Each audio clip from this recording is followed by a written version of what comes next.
এই তো আজকে রমজান মাসে রান্না বান্না করতেছি। তো খোলা আকাশের নিচে আমি রমজান মাসে রান্না করছি।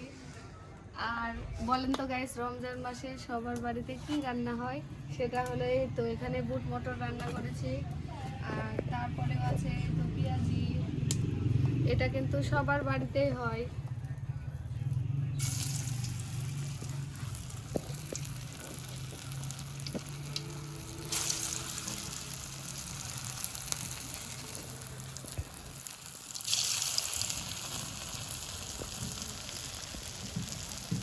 পেঁয়াজি খেতে কিন্তু সবারই ভালো লাগে, আমারও ভালো লাগে।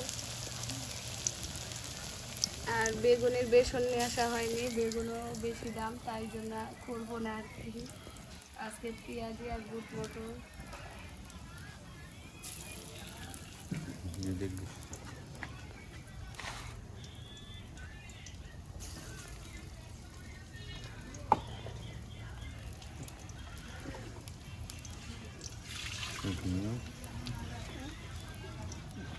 তো পাতা দিয়ে রান্না করছি।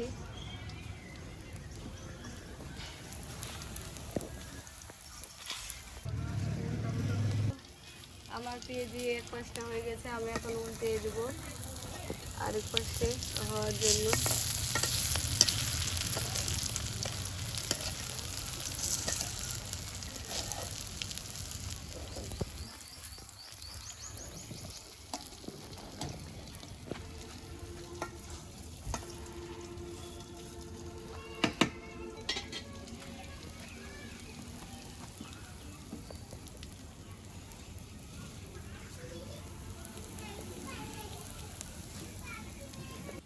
এই তো খোলা আকাশের নিচে এভাবে কি আপনারা রান্না করেছেন? অবশ্যই কমেন্টে জানাবেন। আসলে গ্রামের পরিবেশে মানুষ সব থেকে বেশিরভাগ খোলা আকাশের নিচে রান্না বান্না করে। তো আমিও এখানে রান্না বান্না করছি। আর আমার কথা শুনে হয়তো ভাববেন যে অর্ধেকটা শহরের অর্ধেকটা গ্রামের। অবশ্যই, কারণ আমার বাপের বাড়ি শহরে আর আমার শ্বশুর বাড়ি গ্রামে। তো দুইটা মিলিয়ে আমার মানে মোটামুটি কথাগুলা এরকম। আমি দুই রকম ধরনের কথা বলতে পারি। যেমন আমাদের গ্রামের ভাষায় এটা বলে, এখন আমি পেঁয়াজি রান্না করছি, এটা বলে না, পেঁয়াজি রাঁধছি। আর শহরের ভাষায় রান্না করছি। তো আমি দুই ধরনের কথা বলে থাকি। এটা নিয়ে কেউ দ্বিধায় থাকবেন না, আমি বলে দিলাম এই জন্য আমি দুই ধরনের কথা বলি। এটা আমার পেঁয়াজিগুলা হয়ে গেছে একদম দোকানের মতনই। আসলে অল্প তেলে অল্প করে পেঁয়াজি দিয়ে ভাজছি। আর দোকানে তো ভাজে এক কড়াই তেলে।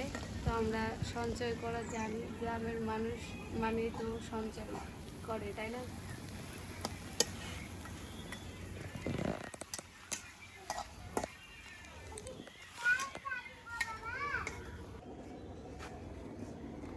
তো এই তো আমার পেঁয়াজি হয়ে গেছে। তার আমার ভিডিওগুলো, গ্রামের পরিবেশের ভিডিওগুলো যদি আপনাদের ভালো লেগে থাকে তাহলে অবশ্যই লাইক কমেন্ট শেয়ার করতে বলবেন না, অ্যান্ড সাবস্ক্রাইব করবেন। তা যে পর্যন্ত সবাই ভালো থাকবেন, সুস্থ থাকবেন। আল্লাহ হাফেজ, টাটা।